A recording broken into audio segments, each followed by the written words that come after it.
Hello there. Happy Wednesday. I am really excited for today's conversation. As you can tell from the title, we're going to be talking about the number one most surprising myth about medical writing. But in actuality, we're actually going to be talking about multiple myths related to medical writing that people have.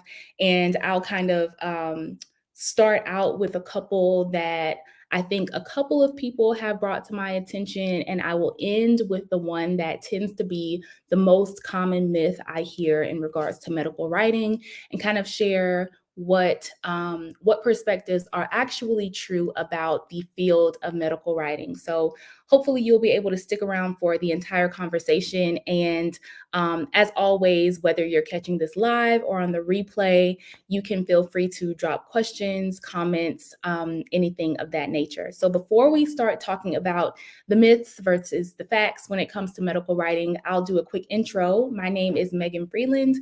For anyone who I haven't met before, I'm a public health pharmacist turned health content strategist. I also, in addition to providing health content for companies, for health companies, I also run the Health Professionals to Health Writers Accelerator program that basically teaches other healthcare professionals how to replace a portion of their income through freelance health content writing, which is a type of medical writing. So let's start out by talking about the fact that sometimes when people hear about or think about medical writing, the emphasis is on the writing part, right? Like you think that if you're going to be a medical writer, then you're going to spend 40 hours a week or however much time a week putting pen to paper, right? Or like typing words on the keyboard. But in reality, you actually need several other skills in order to be an effective medical writer, because writing is not the first step in the process. There are a lot of other factors and boxes that have to be checked before you even get to the point where you can write a piece of content or write an article and actually put the words on paper. So, if we're thinking about all of the other skills that are a part of a medical writer's job or toolkit, so to speak, then some of those would be, for example, strategy, right? Like if you are a medical writer and you're being assigned to write a particular article or write a fact sheet or whatever the piece of content is, then you have to kind of have a strategic approach to that. So you have to understand what is the purpose of the piece of content you're creating. Who is the audience? Like, are they a group of people who have experience with this particular topic or disease state? Are they a group of people who they might have the condition or the illness who you're speaking to? Because that's going to inform what style you write in, what information you include, how much background information you have to include, etc. And so that strategy component is really important before you start writing anything. Another thing that is important, an important skill set for medical writers to have, aside from the actual writing, is the ability to research. So before you can decide what type of information is going to go in an article, oftentimes you're going to need to do some background research in order to make sure that the information you're providing is accurate, is current, is relevant, and is correct. And then some people, me included, will put that information into an outline so that it's organized and you kind of understand how the writing is going to flow. And all of that research and that outlining and making sure that information flows, that all happens before the actual writing. So these are examples of other skills that are a part of what a medical writer is doing on a daily basis that are actually unrelated to the writing part. Lauren asked a question about whether I help holistic health professionals or only conventional medicine professionals. So let me know what type of holistic health professional you're referencing, Lauren, and then I'll try to answer that for you. So fact number one, right, busting that first myth is that medical writing involves more than just writing. And we talked about some examples of other skills that are helpful for medical writers to have. The second thing that I want to talk about is the belief that only people who identify as writers can actually be medical writers. So when I talk to people who are interested in considering medical writing as a career path, as a professional opportunity, as a growth opportunity, one of the sentiments that I hear is that they've never thought of themselves as writers, or they've never had an opportunity to write in the past, or they always felt that they were lacking in some way in that skill set. And they took that to mean that never, ever in the future would they be able to be a medical writer because they really didn't identify as a writer in general.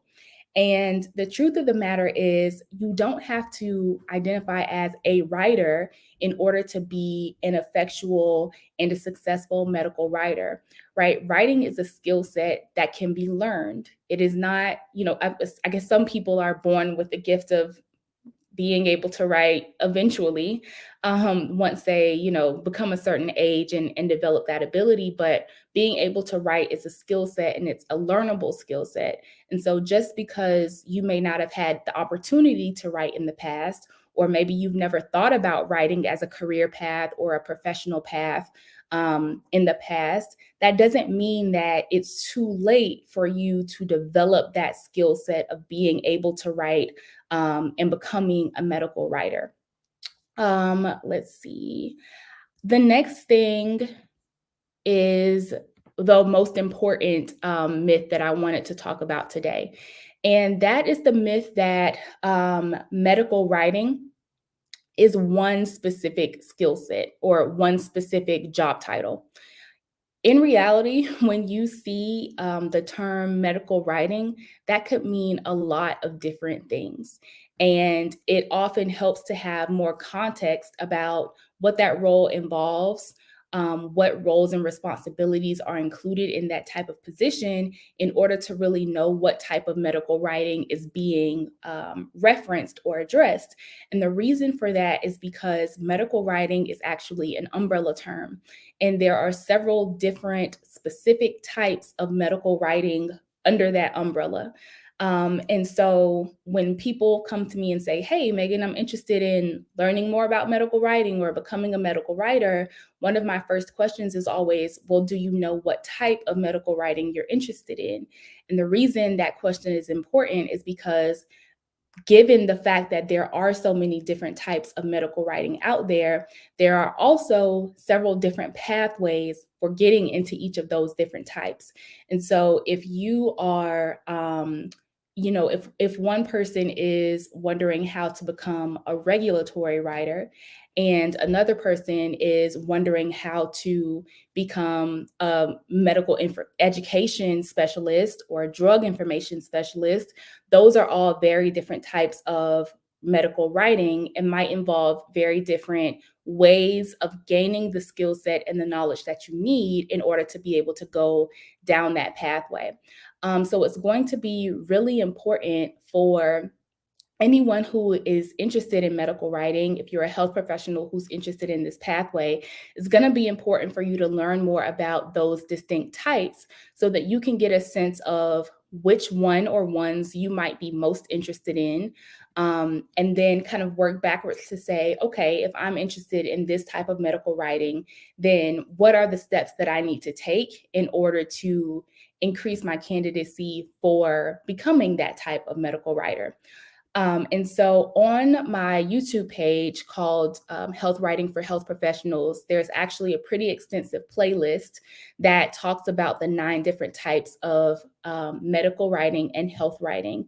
Just to name a few, we talk about health communications, regulatory writing, scientific publications, medical education, medical communications, health content writing, which is my personal specialty, and which is the type that I teach health professionals how to kind of get into.